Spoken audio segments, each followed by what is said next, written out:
now talking about rental agreements, right?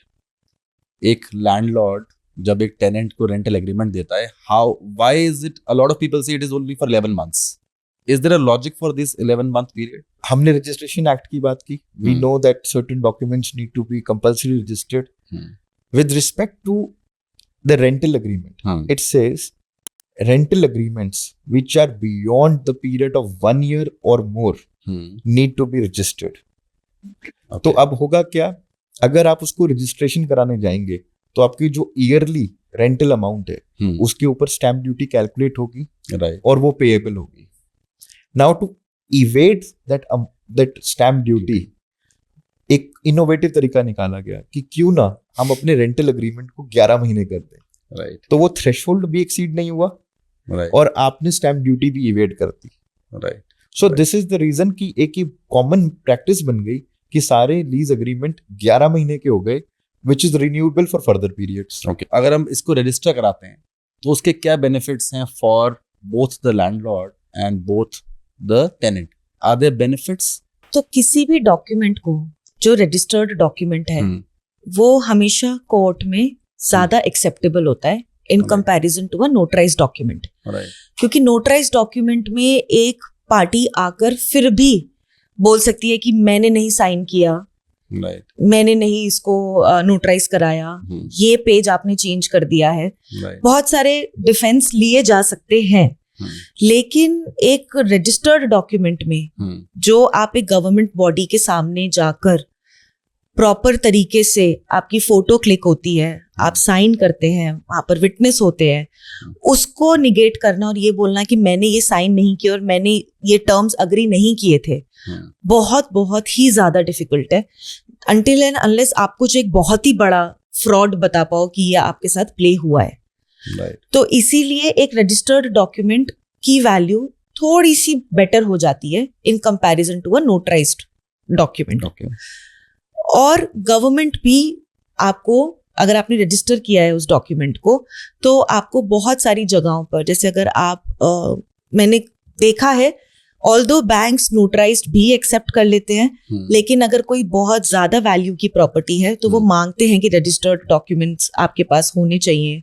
आपको अगर कहीं किसी और चीज के लिए अप्लाई करना है तो एक रजिस्टर्ड डॉक्यूमेंट को ज्यादा वैल्यू दी जाती है in comparison to a notarised document. And even in a court of law, अगर आपके बीच में कोई डिस्प्यूट हो गया है तो जो उसकी एविडेंशियरी वैल्यू है वो बेटर हो जाती है if it is a registered document. मैं इस पे ऐड करना चाहूंगा कारण एक चीज, we spoke about 11 months, right? उसमें definitely there is no requirement, but if what about rental agreements which are more than 1 year, do we need to register them or not? So the answer is it is compulsory, you need to register. तो क्या होगा अगर आपने register नहीं करवाया? अगर आपने उनको रजिस्टर नहीं करवाया तो वो अग्रीमेंट तो इनवैलिड नहीं हुआ, लेकिन उसको आप कोर्ट में इन्फोर्स कैसे करेंगे, ये एक क्वेश्चन है. Because the first thing which will happen is there is a technical defect in this agreement. Right. So the first thing, the first defense the opposite party will come and seek is this is not registered and which was a legal requirement. So this document cannot be enforced before the court of law. Okay. So ये समझना बहुत जरूरी है कि हम जब registration की बात कर रहे हैं तो हम क्लियर डिमार्केशन कर ले कि कौन से अग्रीमेंट को रजिस्टर करना एक लीगल रिक्वायरमेंट है और कौन सी एक ऑप्शनल रिक्वायरमेंट है. राइट. लाइक जब राशि ने बोला कि हम इन चीजों से हमें एज मिलती है, it is only for optional agreements. Right. But there are certain situations जहां पे कि मैंडेटरी है 1 साल और उससे ज्यादा की जो ड्यूरेशन के लीज एग्रीमेंट है, specially commercial agreements. I wanted to ask what are the overload clauses in a rental agreement which a landlord and tenant should be very very careful about. ये टॉपिक कारण मेरे बहुत close है दिल के. पता क्यों? मैं बहुत बार मैंने ऐसे फ्रेंड्स एंड फैमिली को एक सिचुएशन में देखा कि वो इतना हेल्पलेस फील कर रहे थे अपनी प्रॉपर रेंटल एग्रीमेंट ड्राफ्ट ना होने के कारण. मैं आपको इंस्टेंस देता हूँ. एक बहुत बड़े HNI हैं जिनका गुड़गांव में अंडर रेनोवेशन था फ्लैट. ओके.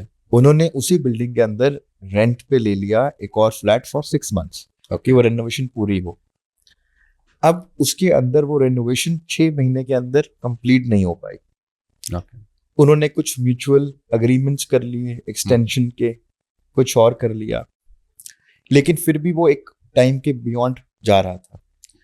अब अगर हम लैंडलॉर्ड की बात करें तो obviously they want the position back, because you know whatever was promised at the beginning needs to be honoured.